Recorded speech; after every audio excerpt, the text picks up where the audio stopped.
Bismillahirrahmanirrahim. Assalamualaikum warahmatullahi wabarakatuh. نويت التعلم والتعليم والإفادة والاستفادة والتذكر والتذكير والنفع والانتفاع والحث على التمسك بكتاب الله وسنة رسول الله والدلالة على الهدى والدعاء على الخير. اللهم صل على سيدنا محمد الفاتح لما أغلق والخاتم لما سبق ناصر الحق بالحق الهادي إلى صراطك المستقيم وعلى آله وصحبه حق قدره ومقداره العظيم. سبحانك لا علم لنا إلا ما علمتنا إنك أنت العليم الحكيم. رب اشرح لي صدري ويسر لي أمري واحلل عقدة من لساني يفقهوا قولي. صلى الله على سيدنا محمد وعلى آله وصحبه وسلم. والحمد لله رب العالمين. الحمد لله رب العالمين وبه نستعين على أمور الدنيا والدين. والصلاة والسلام على أشرف الأنبياء والمرسلين سيدنا محمد وعلى آله وصحبه أجمعين. قال المصنف رحمه الله ونفعنا بعلومه في الدارين إلى أن قال: الحديث الثامن والعشرون: السمع والطاعة. عن أبي نجيه العرباض بن سارية رضي الله تعالى عنه قال: وعظنا رسول الله صلى الله عليه وسلم موعظة بليغة وجلت منها القلوب وذرفت منها العيون، فقلنا يا رسول الله كأنها موعظة مودع فأوصانا. قال: أوصيكم بتقوى الله والسمع والطاعة، وإن تأمر عليكم عبد حبشي فإنه من يعش منكم فسيرى اختلافا كثيرا، فعليكم بسنتي وسنة الخلفاء الراشدين المهديين، عضوا عليها بالنواجذ، وإياكم ومحدثات الأمور فإن كل محدثة بدعة وكل بدعة ضلالة. رواه Abu Daud wa Tirmidzi. Sebagaimana yang telah kita jelaskan pada pertemuan sebelumnya, hadis yang ke-28 ini yaitu mengandung pelajaran tentang makna daripada ketaatan, yakni menindaklanjuti segala sesuatu yang didengar dengan ketaatan. Maka itu adalah ciri daripada orang yang beriman kepada Allah. Tidak cukup hanya mendengar, tapi juga harus taat. Apalagi sebaliknya, na'udzubillah, mendengar namun bermaksiat. Maka sebagaimana yang dialami oleh umat-umat sebelumnya, ketika mereka mengatakan sami'na wa asaina, kami mendengar tapi dilanggar, ya, bukan sebaliknya, sami'na wa ata'na, kami mendengar dan kami taat, sampai kepada kalimat ya, mau'izatun balighatun wajilat minhal qulub wa dharifat minhul uyun, faqulna ya Rasulullah ka'annaha mau'izatun muwadda'un fa'awsana. Jadi di mana sahabat Nabi SAW diberikan nasihat oleh baginda Nabi setelah melaksanakan solat. Setelah melaksanakan solat, Nabi SAW mengubah posisi duduknya, kemudian menyampaikan nasihat kepada sahabat Nabi sampai-sampai mereka mengatakan bahwasanya seakan-akan nasihat yang kami terima ini adalah nasihat yang dapat menjadikan hati kami ini terenyuh dan mata ini mengeluarkan air mata. Maka kemudian mereka mengatakan, wahai utusan Allah, sesungguhnya nasihat ini seakan-akan nasihat seseorang yang akan berpisah dari orang lain. Maknanya adalah nasihat yang terakhir. Maka dikatakan di sini bahwasanya ya, dari kalimat nasihat itu ay baligh fiha al-indar wa takhwif li ajli tarqiqil qulub. Nasihat itu tujuannya apa? Untuk melembutkan hati. Ya, untuk melembutkan hati. Wa kana sallallahu alaihi wasallam yaqa' dzalika minhu ahyanan la daiman. Tapi Rasulullah itu orangnya adalah yang sering memberikan nasihat, bukan selalu. Jadi tidak selalu memberikan nasihat, karena terkadang manusia itu memiliki rasa bosan, jenuh dan lain sebagainya. Ya, maka dikatakan di sini ahyanan la daiman. Ahyanan itu kadang-kadang. Daiman itu sering. Ya. Maka Rasulullah itu terkadang memberi nasihat. Makhafatan sa'amatuhum wa malaluhum fatandibul mau'izah wal mulagha fiha. Lianna laha waqfan fi nafsi wa ta'thiran fil qalbi khususan idza sadarat min qalbin nasih salim min al-adnas wal qaba'i. Tapi sekali lagi yang namanya nasihat itu dapat berbekas manakala yang memberikan nasihat itu juga mengamalkan nasihatnya. Itu bisa berbekas, mampu berbekas. Tapi nasihat kalau disampaikan oleh orang yang menasihati tapi dia tidak mengamalkannya, maka tidak akan berbekas. Karena sesungguhnya menasihati itu bukanlah hal yang mudah, tapi hal yang sulit. Ya, menasihati itu adalah hal yang sulit. Maka dikatakan innal wa'id idza lam yakun maqalahu ka fi'lihi la yantafi bi wa'idhihi. Sesungguhnya ya, orang yang memberikan wejangan, nasihat, siraman rohani, apabila yang dia utarakan tidak sesuai dengan apa yang ia lakukan, maka nasihatnya itu tidak akan bermanfaat. Nasihatnya itu tidak akan bermanfaat. Sampai-sampai dikatakan bahwasanya Imam Malik bin Dinar rahimahullahu taala beliau mengatakan qara'tu fit Taurat. Sesungguhnya saya telah membaca di dalam kitab Taurat, kitab suci yang diturunkan oleh Allah kepada Nabi Allah Musa alaihi salatu wassalam, innal 'alim idza lam ya'mal bi 'ilmihi zallat mau'izatuhu 'anil qulub. Orang alim apabila dia tidak mengamalkan apa yang ia sampaikan, maka sesungguhnya apa yang disampaikan itu akan tergelincir dari hati manusia. Ya, tergelincir itu apa? Lepas. Yalah, lepas. Laksana air yang menetes di atas batu. Dia itu akan mengalir, tidak akan menetap atau menancap. Itu ibarat daripada apa yang dikatakan oleh Allah di dalam kitab Taurat. Jadi tuntutan orang alim itu ketika menasihati, maka dia itu mampu untuk mengamalkan nasihat tersebut sebelum orang lain mengamalkan nasihatnya. Dan tanggung jawabnya besar.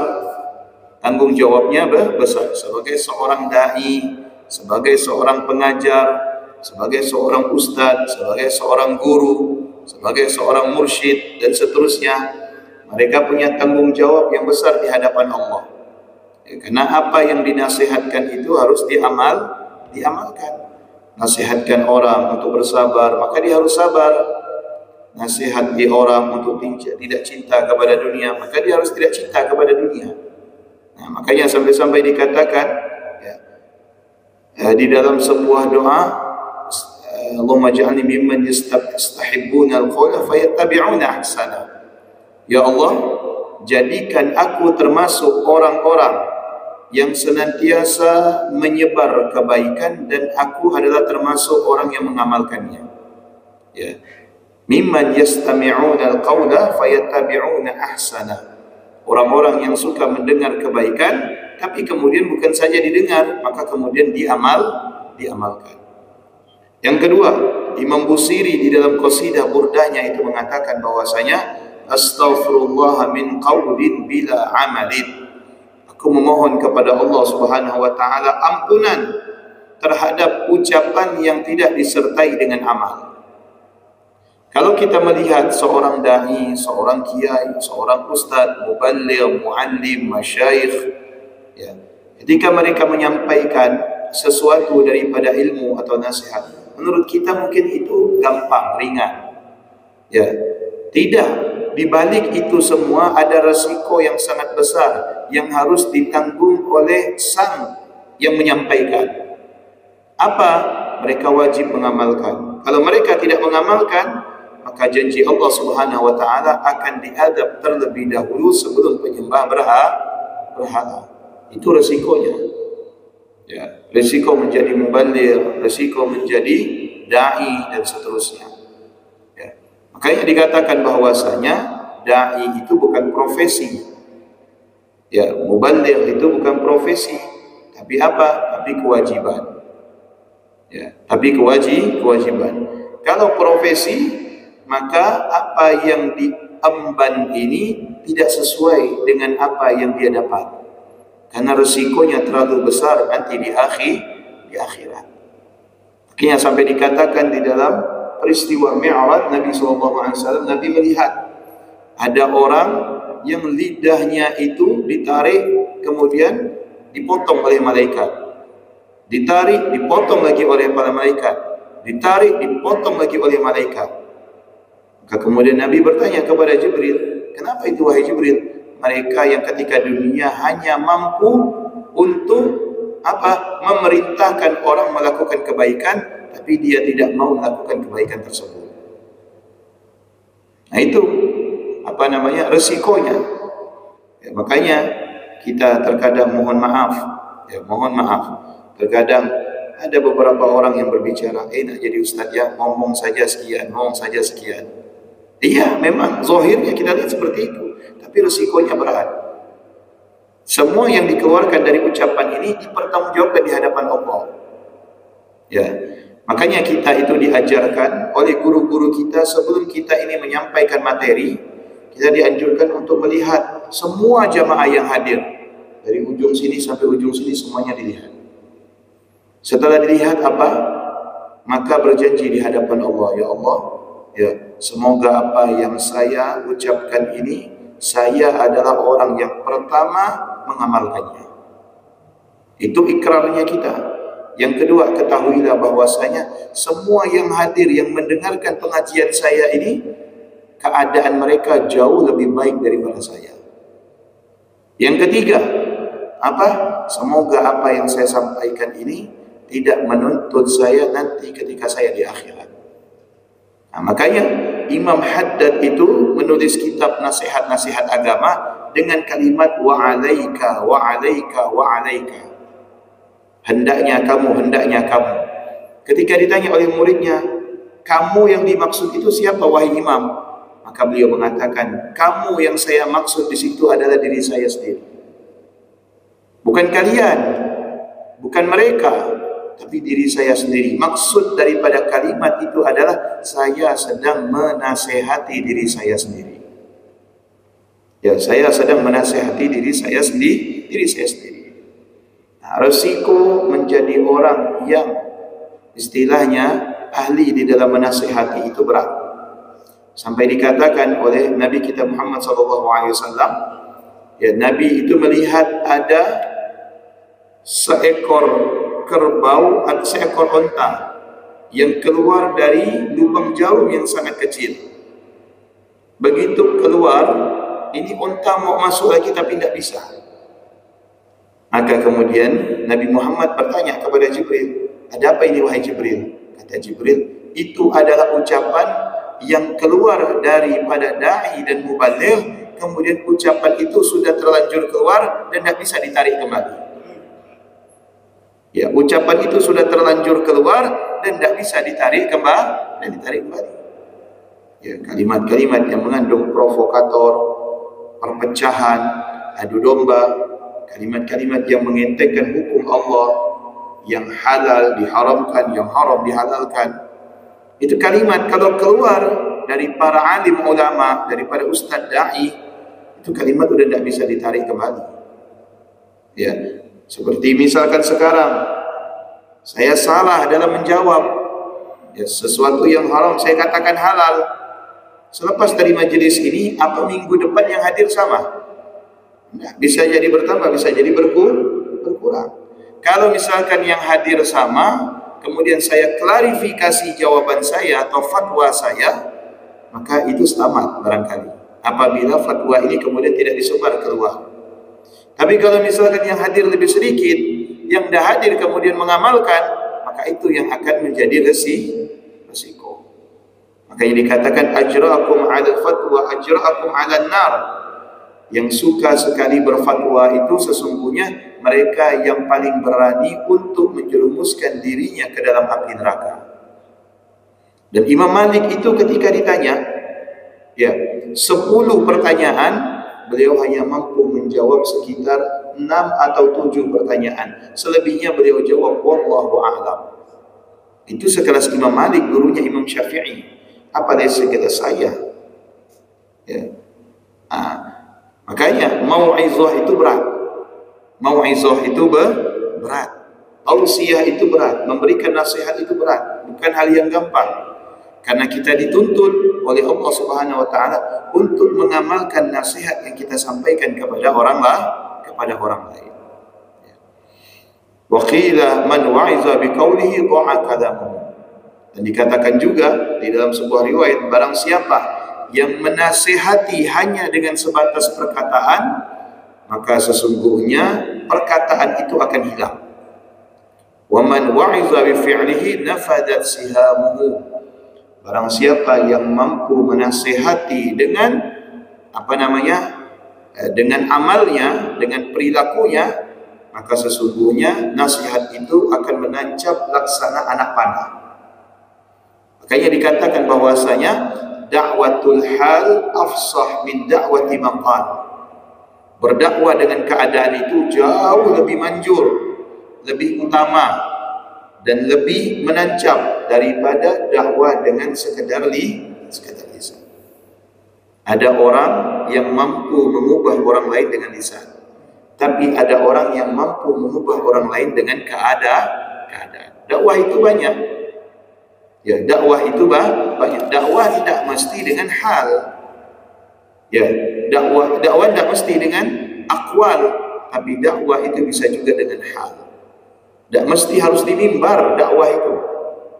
Ya, tak mesti harus pakai mikrofon dakwah itu. Dakwah itu bisa juga dengan keadaan yang baik, ya, kemudian dilihat oleh orang dan orang lain meniru kebaikannya. Ya. Akhlak yang baik itu juga dakwah. Moral yang baik itu juga dakwah. Dan dakwah dengan keadaan ini jauh lebih afdal daripada dakwah dengan ucapan. Wa haka annahu lamma jaa Abu Hafs al-Kabir min al-Iraq ila Bukhari ijtama'a alaihi ahlaha wa talabu minhu an yaqra'a darsan. Diceritakan bahwasanya suatu kali ada yang namanya Abu Hafs al-Kabir. Abu Hafs al-Kabir ini seorang imam, ahli agama, ya, yang datang dari Irak ke Bukhari. Bukhari itu nama daerah yang ada di Samarkandi, atau istilahnya sekarang ini Uzbekistan, ya kan? Yang orang-orangnya itu kulitnya lebih putih dari kulit kita. Sebaliknya. Sebaliknya. Uzbek itu daerah dingin. Ya, orang-orangnya itu seperti orang-orang Bosnia. Orang-orang Bosnia. Dia pecahan daripada Rusia. Kan? Dari Irak ke Bukhari.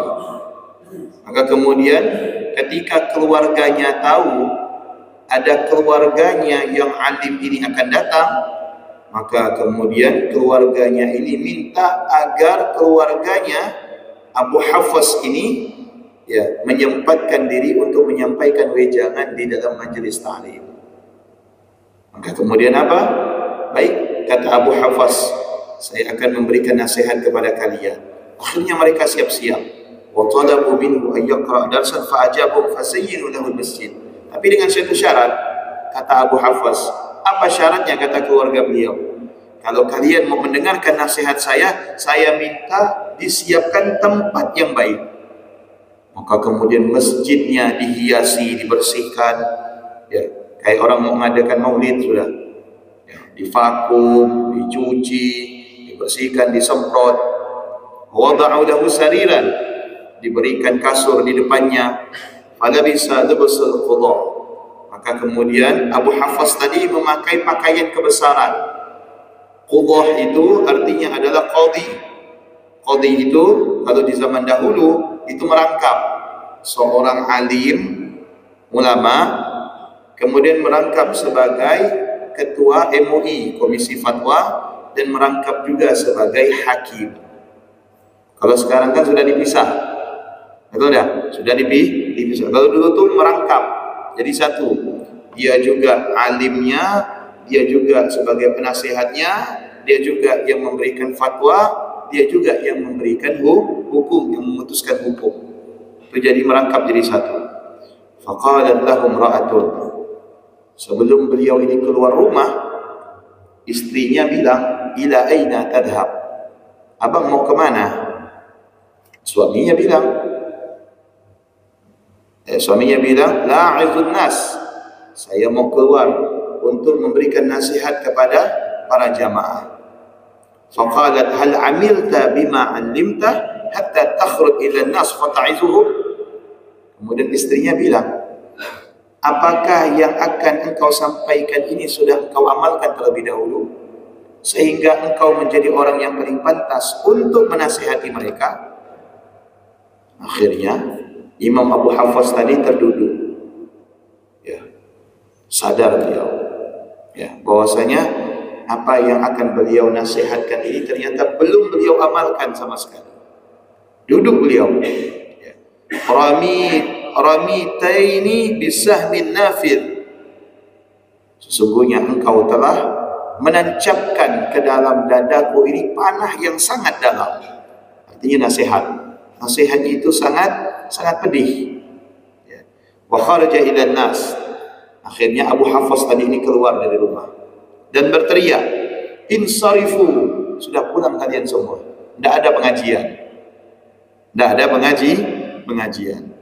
Fa inni wajadtu fid dari mualliman ahtaju ila ilmi, sesungguhnya sekarang ini aku mendapati seseorang yang dapat mengajariku ilmu, dan ilmu tersebut yang aku perlukan sekarang. Siapa? Istrinya, ya kan? Akhirnya wa makatha ya'budu Allah Ta'ala wa yasta'mil al-ilma 3 sinin. Akhirnya Abu Hafs mengurung diri selama berapa lama? 3 tahun. Tidak mau keluar. 3 tahun mengurung diri sampai beliau itu benar-benar mampu mengamalkan terlebih dahulu sebelum apa yang beliau nasihatkan. Ya. Kemudian apa yang terjadi? Falamma tammat ijtama'a an-nas ilaihi wa sa'alu ay yajlisa lahu. Maka akhirnya setelah 3 tahun orang-orang kembali datang meminta agar Abu Hafs menasihati mereka. Fashawara imra'atahu faqalat hal amilta bima 'allimta? Qala amiltu aktsarahu. Dia tanya lagi sama istrinya, istri, kira-kira gimana? Saya boleh tidak keluar ini ngasih nasihat? Kata istrinya, udah ente amalkan belum? Kata dia, bahkan semuanya sudah saya amalkan. Amalkan. Wa qalat hal ta'rif li nafsika khasman fatafakkar. Akhirnya apa? Istrinya bilang, kamu tahu enggak apa yang sedang sekarang ini berkecamuk di dalam dirimu? Kata Abu Hafs tadi, ya, qala fatafakkar, mikir dia. Apa yang sekarang sedang berkecamuk? Oh, dia baru ingat. Apa dia baru ingat? Dia baru ingat bahwasanya kuntu atufu fil mazari fawajadtu bu'ah qurathin fa akhadtu hasmatan minha fa aqaltuha fa la a'rif li nafsi ghaira hadha. Beliau pernah jalan di suatu jalan, ya, beliau menemukan bawang dan kemudian bawang itu diambil. Ada yang mengatakan bawang atau sesuatu yang dianggap remeh, bayar cuma 1 bawang jatuh di depan rumah orang, bawang atau sejenisnya. Ini kan remeh, betul tak? Kadang kalau kita lihat kita tendang, ya kan? Atau kita lihat kita pungut, kita lempar ke tong sampah. Sama beliau diambil karena melihat ini diremehkan, daripada dibuang, diinjak, ditendang, lebih baik diambil. Ternyata itu dimakan bawangnya. Akhirnya dia baru sadar kalau bawang ini punya siapa? Punya orang. Kata istrinya apa? Itu yang membuat di dalam hatimu itu berkecamuk. Nah, ini kan terkadang sering kan membuat kita itu gelisah, ya enggak? Kita gelisah, gusar, gulana dan lain sebagainya. Bisa jadi ada sesuatu yang bukan hak kita itu masuk ke dalam diri kita, walaupun itu adalah hal yang remeh, hal yang ringan menurut kita. Tapi sesuatu itu menjadi penghalang untuk kita mendapatkan ketenangan, kedamaian, kenyamanan. Ya, tidak ada sebab gelisah. Kadang duduk kamar, kadang duduk depan TV, masuk lagi kamar, kata isteri, masuk, bolak-balik. Betul tak? Kadang tak tentu, pengennya di rumah, tak betah di rumah, keluar. Begitu keluar, balik lagi ke rumah, gusar kita. Apa yang membuat gusar?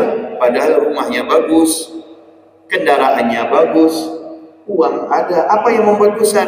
Barangkali ada yang bukan hak kita itu masuk ke dalam tubuh kita. Ya, apa yang bukan hak kita itu masuk ke dalam tubuh kita. Pada akhirnya beliau jujur. Iya, saya baru ingat bahwa saya menemukan sesuatu yang pada akhirnya saya harus ambil sesuatu tersebut, karena menurut saya ini tidak bakal diambil oleh orang lain, tapi ternyata ini adalah milik orang lain. Akhirnya fa'akal Tuhan, saya makan. Fala a'rif li nafsi ghaira hada. Sampai setelah saya makan, saya tidak sadar bahwasanya sesungguhnya saya ini siapa. Ya. Beliau itu siapa sih? Seorang ulama, seorang qadhi. Kok bisa-bisanya tergelincir dalam sesuatu yang remeh, yang ringan. Akhirnya apa yang terjadi? Yang terjadi adalah istrinya bilang, ya sudah, kalau begitu ente cari dari mana asal bawang ini ente temukan. Ternyata apa yang terjadi? Ternyata bawang itu dia temukan tepat di depan rumah seorang Majusi. Sebuah rumah yang pemiliknya itu adalah penyembah matahari. Bukan, penyembah api. Penyembah api, Majusi. Akhirnya sudah diketok. Tak. Siapa? Saya Abu Hafs. Abu Hafs ini seorang ulama. Ya. Ada apa, Pak Abu? Gini, saya tadi di rumah ibu nemukan bawang. Satu bawang saja. Kemudian saya ambil. Yang saya kira ini sudah tidak diperlukan lagi. Karena khawatir ini diinjak atau ditendang, saya ambil, saya bawa pulang ke rumah, kemudian saya makan. Ya. Maka saya minta ridhonya agar itu ya yang masuk ke dalam tubuh saya ini menjadi halal. Apa kata Majusi tadi? Oh, tidak bisa. Wastahallahu falam yaj'alhu fi hillin. Minta dihalalkan, kata Majusi. Oh, tidak bisa. Tidak bisa. Kalau zaman sekarang saya udahlah, tidak apa-apa. Cuma satu, kecuali satu kantong. Betul tidak? Cuma satu, udah tidak masalah. Akhirnya Abu Hafs ini maksa. Ya sudah, kalau begitu saya tembus dengan berapa? Saya tebus dengan ala 10 darahim. Saya bayar dengan 10 dirham. 1 dirham itu sama dengan 4 gram emas. Kalikan berapa? Ini bawangnya bukan bawang emas lagi. Bawang Malaysia atau bawang Jawa ini? Ya kan? Ya. Saya bayar dengan 10 dirham. Kata orang Majusi tadi, oh tidak bisa. Ya sudah, saya bayar dengan 10.000 dirham. Dinaikkan lagi 10.000 dirham. Ya. Waj'alni fi hillin, tidak bisa. Hatta asta'dana ahla baiti. Kata orang Majusi tadi, saya ini tidak bisa sebenarnya, kecuali keluarga saya mengizinkan. Ya, kecuali keluarga saya mengizinkan. Hatta asta'dana ahla baiti, faqalahu ahlu inna hadha din haqqun. Baik, coba saya tanya keluarga saya dulu, disetujui tak masuk orang Majusi ini? Kompromi, maka keluar kepala rumah tangganya itu bilang apa? Demi Allah, sesungguhnya ini adalah agama yang benar. Bayangkan katanya, untuk 1 bawang saja minta ridho harus menembus dengan 10.000 dirham. Maka kemudian yang Majusi ini tadi ya datang kepada Abu Hafs, ya. Maka kemudian beliau bilang apa? Fa'akhara al-majus ba'dal majus fatabi'ahu 70 minhum. Majusi tadi ini bilang kepada Abu Hafs, kalau begitu saya mau ikut agama Anda. Maka kemudian Abu Hafs pimpin dia untuk masuk ke dalam agama Islam. Dan kemudian beliau membawa keluarganya sebanyak 7 orang masuk ke dalam agama Islam. Waja'u hatta waqafu ala babi Abi Hafsin. Kemudian berduyun-duyun datang orang Majusi. Dari satu mulut ke mulut, mulut ke mulut, mulut ke mulut, berduyun-duyun. Ya. Maka kemudian saking banyaknya, maka kemudian Abu Hafs mengatakan, "A'rid alaina al-Islam." Mereka bilang kepada Abu Hafs, "Wahai Abu Hafs, ya, tunjukkan kepada kami bagaimana sebenarnya agama Islam." Maka akhirnya semuanya masuk ke dalam agama Islam. Thumma jalasa lin-nasi wa takallama awwalan bi hadhihi al-hikayah rahmatullah alaihim. Maka kemudian Abu Hafs kembali menggelar majelisnya. Ini disebabkan apa?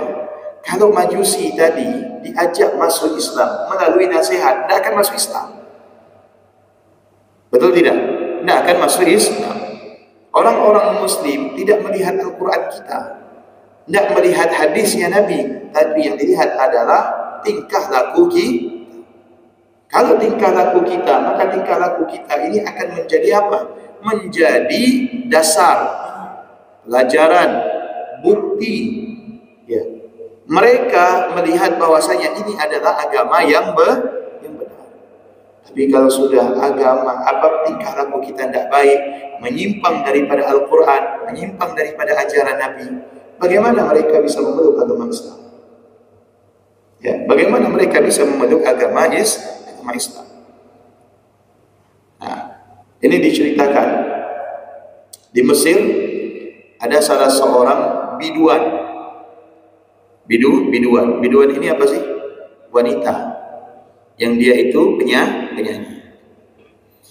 Ini namanya terkenal itu kalau main film namanya Mona. Itu nama terkenalnya. Ya, dia ini seorang wanita berkebangsaan Yordania. Punya ibu juga artis. Di Jordan, dia itu main film, cuman sayang perannya ini merugikan nama baiknya karena dia sering berperan menjadi pelakor. Kalau tampil jadi pelakor, padahal kenyataannya enggak. Akhirnya lama kelamaan aktingnya itu tidak disukai orang karena suka jadi pelakor. Hijrahlah dia ke Mesir. Hijrah ke Mesir. Begitu hijrah ke Mesir, main film, ternyata di Mesir juga filmnya ditolak. Karena sama, apa yang dia perankan sama dengan yang dia perankan di tempat sebelumnya. Sudah bertemu dengan seorang pria Muslim, menikahlah dia. Di dalam perjalanan pernikahan, dia lihat suaminya itu bagus, ya baik, mengamalkan agamanya. Waktu sholat, ngaji, bertutur kata baik, bersikap lemah lembut terhadap keluarga. Akhirnya dia masuk Islam. Begitu dia masuk Islam, dia tahu apa yang dia lakukan selama ini salah. Dia minta kepada production, maksud sutradara atau rumah produksi untuk menghapus semua film-filmnya. Ya, karena dia berpenampilan membuka aurat. Dia minta dihapus, tolong hapus. Karena itu dilarang di dalam agama saya. Kata sutradara, tidak bisa. Kalau hapus saya rugi. Betul tak? Saya rugi. Justru saya dapat royalti dari sini. Setiap saya putarkan film Anda, saya dapat. Akhirnya dia bilang apa? Ya sudah, kalau begitu. Sedih dia. Begitu sedihnya, suaminya hibur. Bagaimana suaminya hibur? Dibawa untuk melaksanakan ibadah umroh. Dia laksanakan ibadah umroh. Setelah selesai melaksanakan ibadah umroh, kemudian dia ziarah ke kota suci Madinah. Ziarah ke Masjid Nabawi, ziarah ke baginda Nabi SAW. Habis ziarah beliau tumbang, meninggal. Meninggal di tanah suci setelah ziarah. Ya. Coba kita lihat. Tidak ada yang tahu ajal seseorang walaupun sebelumnya dia adalah ahli maksiat. Makanya dari hadis Nabi yang kita pelajari, ya, kata Nabi SAW, ada ahli ibadah yang melaksanakan amalan ahli surga sampai surga dengan dirinya itu sisa sejengkal, tapi kemudian dia melakukan amal ahli nar, penduduk neraka, maka kemudian dia masuk ke dalam api neraka. Ada juga ahli maksiat yang dia itu gemar bermaksiat. Saking banyaknya maksiat sampai menjadikan antara dirinya dengan neraka sesak sejengkal. Maka kemudian dia melakukan amalan-amalan surga, diterima oleh Allah, pada akhirnya dia masuk ke dalam surga. Ya. Maka jangan meremehkan amalan baik sekecil apapun. Jangan meremehkan kemaksiatan sekecil apapun. Terkadang yang membuat kita itu mulia karena kita tidak meremehkan amal baik sekecil apapun, dan yang terkadang membuat kita itu hina karena kita meremehkan kemaksiatan itu sekecil apapun. Nah, ini kita lihat suaminya ketika menjadikan wanita ini, si Mona ini bisa masuk ke dalam agama Islam karena apa? An-nasihat, bukan, tapi karena akhlaknya yang akhlak yang baik, tutur kata yang baik, moral yang baik, sopan santun. Itu juga dakwah, itu juga mau'izah, itu juga tausiah, itu juga nasihat, dan itu jauh lebih baik dari hanya sekedar mengolah kata-kata. Makanya dikatakan oleh Nabi SAW, di akhir zaman nanti, kathirul khutaba qalilul fuqaha. Penceramah banyak, tapi yang ahli di dalam bidang ilmu agama itu sedikit. Kalau dahulu kata Nabi, ahli agama itu banyak, tapi penceramah sedikit. Nanti akan datang suatu zaman, penceramahnya itu banyak, tetapi ahli dalam beragama itu sedikit. Qulna ya Rasulullah ka'annaha mau'izatun muwadda'un. Maka kemudian mereka dinasihati oleh Rasulullah SAW untuk apa? Pertama, usikum bitaqwallah azza wa jalla. Takwa kepada Allah itu adalah merupakan nasihat. Dan ingat, takwa ini bukanlah nasihat yang baru kita dapati sekarang, tapi sudah ada sejak zaman dahulu. Karena setiap para nabi pasti menasihati umatnya agar bertakwa kepada Allah. Apa itu takwa? Melaksanakan perintah Allah dan menjauhi segala larangannya. Ustaz, tidak mampu saya melaksanakan semua perintah Allah, dan tidak mampu juga saya itu meninggalkan semua larangan Allah. Ini pernah diadukan sahabat kepada Nabi. Bagaimana mungkin kami ini yang bukan Nabi dan Rasul bisa melaksanakan semua perintah Allah dan meninggalkan semua larangan Allah? Kemudian Nabi mengatakan, ittaqullah mastata'tum.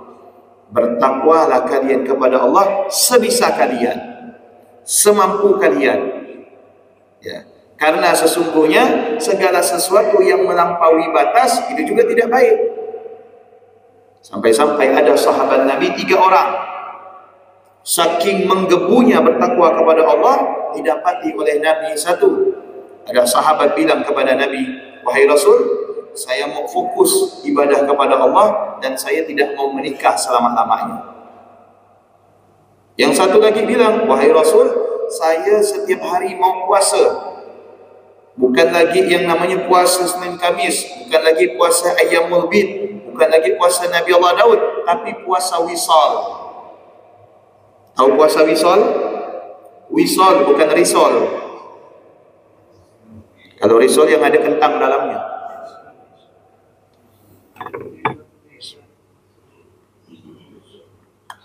Wisol itu bukan wisol ya, Pak.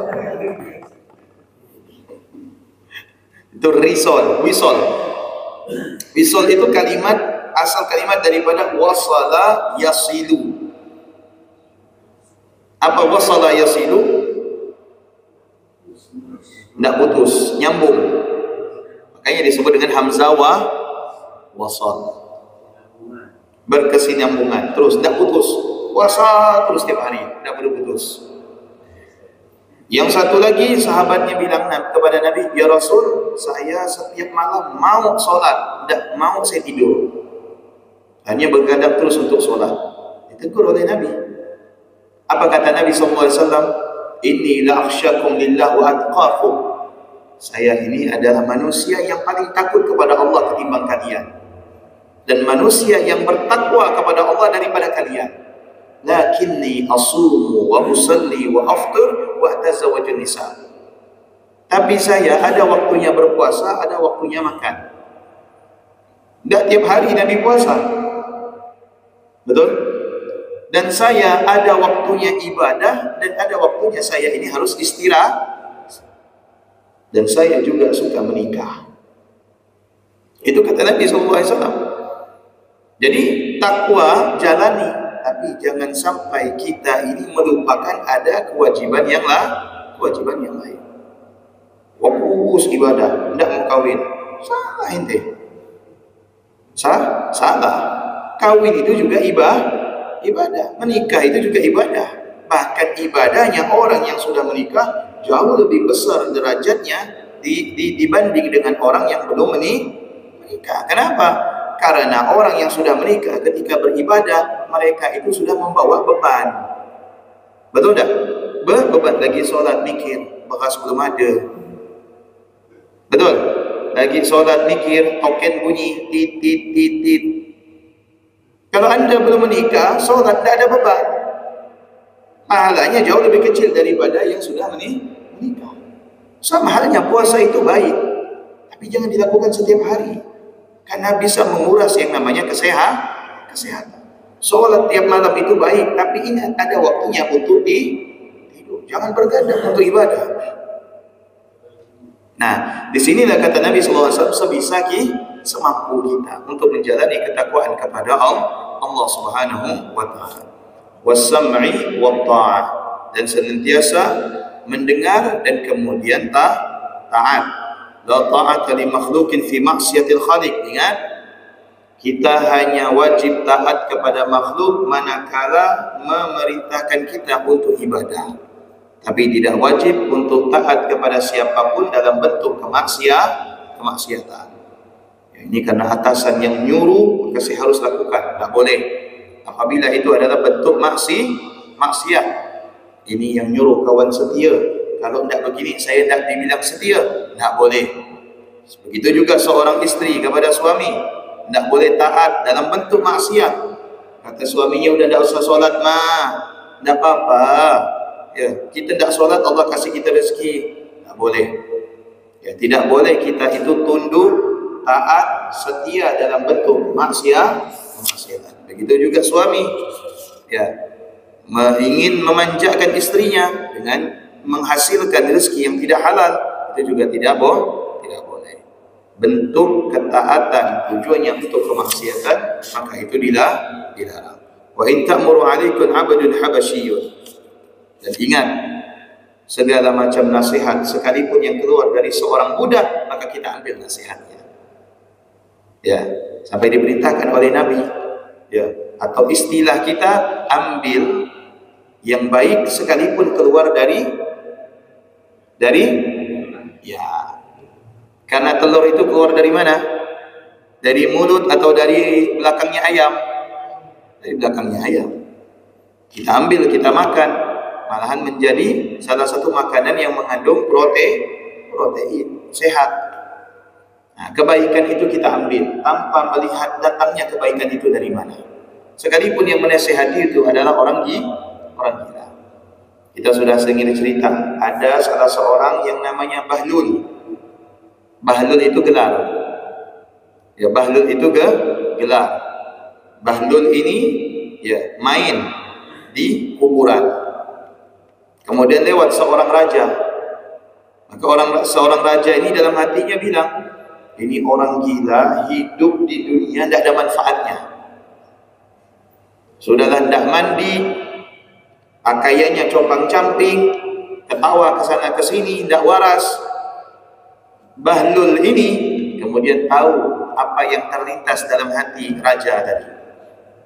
Lalu Bahlul ini mengeluarkan syair, bilang apa? Kalaulah dia yang waras, ya kan, dengan gemarnya, dengan riangnya mengatakan saya ini gila, ketahuilah bahwasanya di akhirat nanti yang bertanggungjawabkan lebih banyak dan lebih berat itu adalah orang yang waras ketimbang orang gila. Orang gila tidak dituntut oleh Allah. Kenapa? Karena tidak sadar. Sedangkan orang yang waras itu akan dituntut oleh Allah Subhanahu wa Ta'ala. Terkejut itu raja. Terkejut. Walaupun nasihat itu yang keluar dari orang kita, tapi itu baik, kita ambil. Tanpa harus mendikte bahwasanya, biasanya kan kita gini, nasihatkan gitu, kayak dia ini bagus ya. Kadang kan gitu, macam-macam apa, kayak macam ya ya dia ni nak nasihatkan kita, ngasih tahu orang ni dah tua, kau tu masih muda. Tak boleh. Tak boleh. Siapapun yang menasihati kita, kita ambil tanpa melihat nasihat itu dari mana dan dari siapa. Karena tidak lain orang menasihati kita itu karena ingin kebaikan. Makanya sampai Nabi mengumpamakan, sekalipun yang menasihati kalian itu adalah seorang budak. Pada zaman dahulu, budak itu adalah manusia yang derajatnya itu paling bawah. Kayak mereka diperjualbelikan. Tapi oleh Nabi SAW diangkat. Ya, perbudakan itu ditiadakan. Dan kemudian oleh Nabi SAW diangkat derajatnya. Sehingga ada yang namanya Bilal. Seorang yang berasal dari kalangan budak yang kemudian menjadi muadzin Rasulullah SAW. Wallahu a'lam bishawab. Ada mau ditanyakan? Silakan. Rukun itu berasal dari kata apa? Ya. Baik. Roboh itu berasal dari kata rabu. Kalau bahasa Jawanya itu rebo. Ya, bahasa Jawanya itu rebo, Pak. Kalau bahasa Bugis Melayunya itu yang ada di tempat kita disebut dengan robo. Robo. Baik. Bagaimana kita menyikapi tentang rebo wekasan atau robo-robo? Pertama, bahwasanya ingat ya, la tirata wala udwa wala la tirata wala udwa wala apa lagi terakhirnya, wala fasada atau apa itu terakhirnya itu, bahwasanya tidak ada hari tertentu yang mana Allah menurunkan bala dan bencana. Itu sanggahan yang pertama. Yang kedua, tapi menurut ahli hikmah, bahwasanya Rabu akhir bulan Safar itu di mana Allah Subhanahu wa taala menurunkan semua bala atau bencana. Maka kita dianjurkan untuk berdoa dan dianjurkan bertafaul. Tafaul ini apa? Optimis. Jangan sampai kita itu putus asa. Karena Rabu akhir, Rabu wekasan atau robo-robo, ya, di mana bala ini turun, akhirnya kita tidak melakukan sesuatu, tidak doa, tidak ibadah, putus asa. Maka dianjurkan untuk berdoa. Makanya dianjurkan untuk membaca doa tolak bala. Lalu bagaimana yang dilakukan oleh orang yang makan di depan rumah atau menggelar seprahan? Baik. Pertama, kalau diniatkan itu sedekah, maka sedekah dapat menangkal dapat menolak bala. Sedekah sama siapapun. Lalu bagaimana dengan orang yang membuang makanan ke laut? Ada dua. Bentar, jangan langsung diputuskan dulu. Ada dua. Kalau misalkan dia niat untuk memberi makan ikan, maka itu bentuk sedekah. Karena sedekah tidak mesti kepada manusia. Ayam depan rumah kita lemparkan beras, sedekah.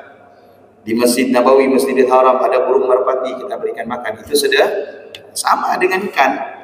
Walaupun yang kita kasih itu pulut, tapi kita niatkan sedekah, maka itu jadi sedekah. Tapi kalau kita tujuan ya memberikan sesuatu karena ada kekuatan yang ada di dalam laut selain kekuatan Allah, maka ini mengandung syirik. Jelas tidak? Paham? Nah itu. Tapi saya tidak percaya sama sekali. Oh, tidak masalah, itu lebih bagus. Ya, itu lebih bagus karena Allah Ta'ala berfirman, ana inda zanni abdi bi. Sesungguhnya saya sesuai dengan dugaan hambaku, kata Allah Subhanahu wa taala. Jelas Pak ya? Waalaikumsalam warahmatullahi wabarakatuh.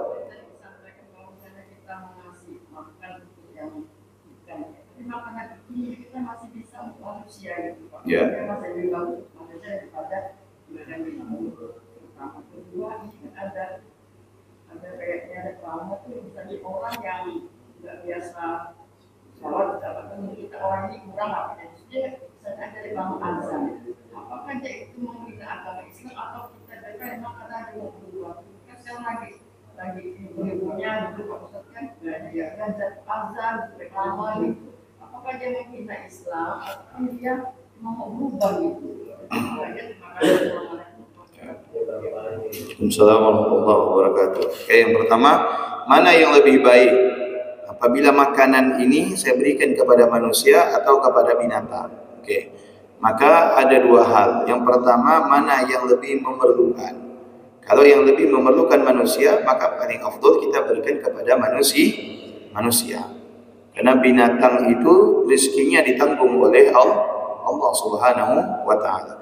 Wa ma 'alal ardi wa ma 'ala dab'i illa 'ala Allahi rizquha. Tidak ada satu pun daripada binatang di atas muka bumi ini kecuali rezekinya telah ditanggung oleh Allah. Itu kalau manusia lebih memerlukan. Tapi kalau misalkan semuanya udah dibagi, sisa. Misalkan sisa nih. Ya, orang-orang udah ada yang mau, udah kenyang semua udah. Ketimbang ini dibuang, maka kemudian disedekahkan ke laut atau ke ikan atau ke ayam, ke kucing. Atau misalkan mohon maaf ke anjing, tidak masalah. Yang penting dia itu makan, maka itu diperbolehkan. Tidak masalah. Yang kedua, masalah tentang ada orang yang barangkali menjadi iklan agama. Yang pertama, kita tidak bisa menilai itu hinaan kecuali memang di dalamnya itu ada unsur kehinaan. Ada unsur kehinaan atau unsur menghina. Contoh misalkan dia azan ya dengan mengucapkan kalimat-kalimat yang tidak pantas, dengan gaya-gaya mengejek dan sebagainya, itu sudah jelas hinaan. Atau barangkali dia azan dengan gaya yang tidak baik, yang tidak sopan. Misalkan azan dengan keadaan membuka aurat, ya, azan dengan membawakan nada-nada yang bukan azan semestinya, itu hinaan. Tapi sekalipun dia itu ahli maksiat, diambil oleh satu perusahaan iklan, dijadikan bintang azan, ya, kemudian dia azan dengan memenuhi syarat-syarat azan, itu tidak masalah, karena bisa jadi itu sebab daripada hidayah. Husnuzonnya seperti itu aja. Jadi kita tidak bisa mengetahui apakah dia ini menghina atau tidak, kecuali sudah jelas kalau dia itu menghina. Sudah? Sudah? Wallahu a'lam bishawab. Mudah-mudahan bermanfaat. Bismillahirrahmanirrahim. Subhanakallahumma wa bihamdika asyhadu an la ilaha illa anta astaghfiruka wa atubu ilaik. Assalamualaikum warahmatullahi wabarakatuh.